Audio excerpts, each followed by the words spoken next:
भारत गणराज्य में आधिकारिक और लोकप्रिय अंग्रेजी उपयोग दोनों में दो प्रमुख छोटे शब्द हैं, जिनमें से प्रत्येक ऐतिहासिक रूप से महत्वपूर्ण है, इंडिया और भारत। ये दोनों नाम भारत के संविधान द्वारा मान्यता प्राप्त समान रूप से आधिकारिक संक्षिप्त नाम हैं।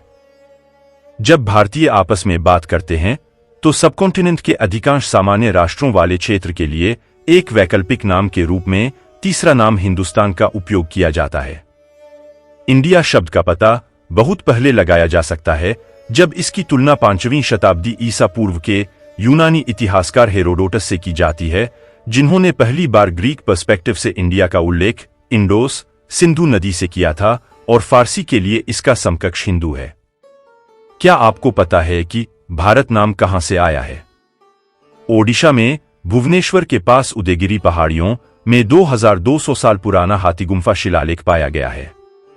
यह एक बहुत ही खास शिलालेख है, क्योंकि इसमें भारतवर्ष प्राकृत भाषा में भारतवास शब्द का सबसे पहला दर्ज उल्लेख शामिल है। इस शिलालेख की पंक्ति संख्या 10 में भारतवर्ष का उल्लेख है।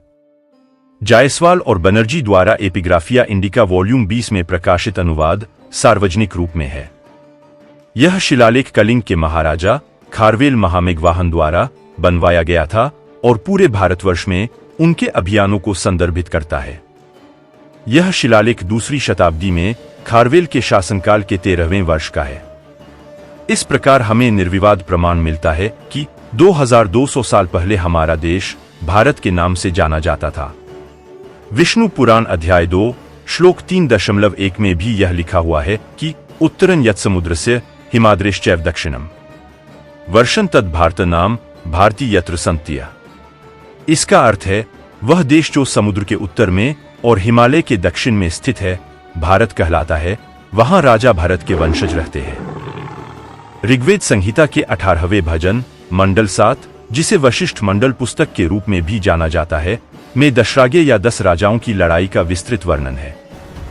यह संघर्ष राजा सुदास के नेतृत्व वाली भरत जनजाति और 10 अन्य जनजातियों, वैदिक और गैर वैदिक दोनों, जैसे अलीना, भृगस, दास, द्रुह्युस के गठबंधन के बीच था। भरत जनजाति के राजा सुदास पैजावन और उनकी सेना भरतवंश ने युद्ध जीत लिया। ऋग्वेद, जिसे लगभग 1500 ईसा पूर्व में संकलित किया गया था, इसके छंदों का ज्ञान 1500 ईसा पूर्व से भी अधिक पुराना है। वास्तव में ऋग्वेद में छंद हैं जो हिमयुग काल लगभग 10,000 से अधिक वर्ष पहले के अंत के प्रतीकों को दर्शाते हैं। यह भरत जनजाति ऋग्वेद से है और भरत शब्द का सबसे पहला संदर्भ है। हमारे पौराणिक इतिहास भागवत पुराण में मिलता है। ऐसी ही एक कहानी बताती है कि रानी मेरुदेवी और राजा नाभि का ऋषभ नाम का एक पुत्र था, जो श्री विष्णु का अंश अवतार थे। राजा ऋषभ और रानी जयंती के पुत्र भरत थे, जिनके नाम पर हमारे देश का नाम भारत पड़ा।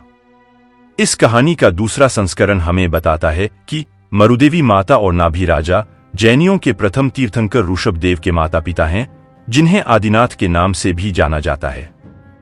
उनके सबसे बड़े पुत्र चक्रवर्ती सम्राट भरत थे। महाभारत में आदि पर्व की एक अन्य कहानी बताती है कि भरत, रानी शकुंतला और राजा दुष्यंत के पुत्र थे और उन्हीं के नाम पर इस भूमि का नाम भारतवर्ष रखा गया। ऋग्वेद के भरतवंश या जनजाति को अपना नाम अग्नि से मिला, जिसका दूसरा नाम भारत है।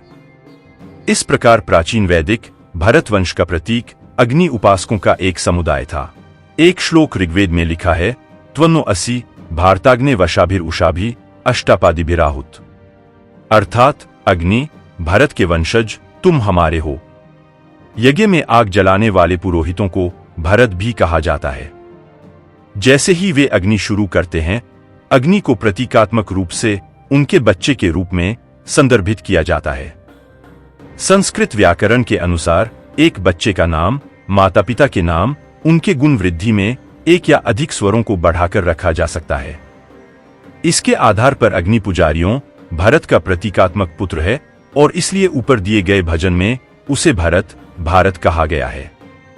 भरत धातु भ्री से बना है, जिसका अर्थ है समर्थन करना या बनाए रखना। यह अग्नि भरत को भी संदर्भित करता है, इसलिए स्वचालित रूप से जब कबीले ने अपना नाम भरत रखा तो इसका मतलब था कि वे अग्नि या अग्नि के समर्थक थे जिसका सरल शब्दों में अर्थ था अग्निपूजक या अग्नि उपासक।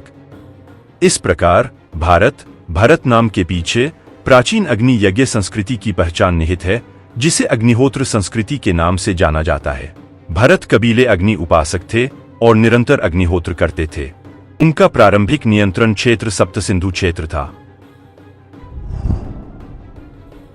सप्तसिंधु प्रदेश, सप्त सिंधु का अर्थ प्राचीन भारत की 7 पवित्र नदियां हैं, जिसमें सिंधु, वित्स्ता, वर्तमान झेलम, अक्षिणी, वर्तमान चेनाब, परुष्णी, वर्तमान रावी, शतद्रु, वर्तमान सतलज, विपासा, वर्तमान व्यास और सरस्वती नदी है। इन नदियों के क्षेत्र को सप्त सैंधव प्रदेश भी कहा जाता है। सप्त सिंधु भारतवर्ष का उत्तर पश्चिमी भाग था। ऋग्वेद के मुताबिक यही सृष्टि का आरंभिक स्थल और आर्यों का आदि देश था। ये नदियां ज्यादातर पंजाब क्षेत्र में उत्तर पश्चिमी भारत, उत्तरी पाकिस्तान में स्थित हैं। सबसे प्राचीन उन्नत सभ्यता आर्यावर्त ही रही है। आर्यावर्त आर्यों की भूमि है। आर्य को भारत पर आक्रमण करने वाली नस्ल के साथ भ्रमित नहीं किया जाना चाहिए, क्योंकि यह इंटेलेक्चुअल कॉलोनियलिस्ट द्वारा रेसिस्ट सुप्रीमेसी की भावना पैदा करने और दरार पैदा करने के लिए पेश किए गए रेशियल थ्योरी का एक हिस्सा है। आर्य कुलीन व्यक्ति के लिए एक संस्कृत शब्द है और आर्यवर्त मतलब आर्यों की भूमि है। किसी रानी या पत्नी के लिए अपने पति को आर्य कहना बहुत आम बात थी। आर्यावर्त भूमि के उस टुकड़े के नाम से अधिक कुछ नहीं है जो उस समय की विश्व की महानतम सभ्यता का घर था।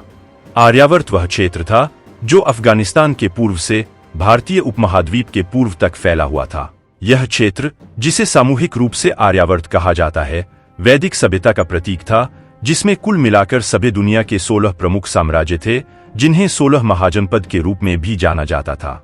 कुछ प्रसिद्ध साम्राज्य कुरु राष्ट्र, पांचाल, गांधार, विदर्भ और मगध थे। यह भूमि 2 शाही वंशों चंद्रवंशियों और सूर्यवंशियों के बीच विभाजित थी। भारत अपने स्वयं के इतिहास को हटाने और उसके स्थान पर आक्रमणकारियों के इतिहास और उनकी जीवनशैली के संस्करण को अपनाने का एक बड़ा उदाहरण है, जिसका भूमि की सांस्कृतिक पहचान, वरन और आम आदमी की जीवनशैली से कोई संबंध नहीं है। हमारी सांस्कृतिक साक्षरता की विडंबना यह है कि युवा पीढ़ी खालसा साम्राज्य और मराठा साम्राज्य के इतिहास के बारे में शायद ही कुछ जानती है, जबकि हमारी पाठ्यपुस्तकें इस विवरण से भरी हुई हैं कि अकबर और जहांगीर अपने खाली समय में क्या खाना, देखना, सुनना और करना पसंद करते थे। आक्रमणकारियों की जीवनशैली या दूर देशों से उधार ली गई परंपराओं और जीवनशैली और सांस्कृतिक सार के बारे में सीखने में कोई समस्या नहीं है, लेकिन समस्या अपने स्वयं के ज्ञान और अपनी पहचान की समझ को त्यागने और जीवन के थोपे हुए और विचित्र विचार पर जीने में बनी हुई है।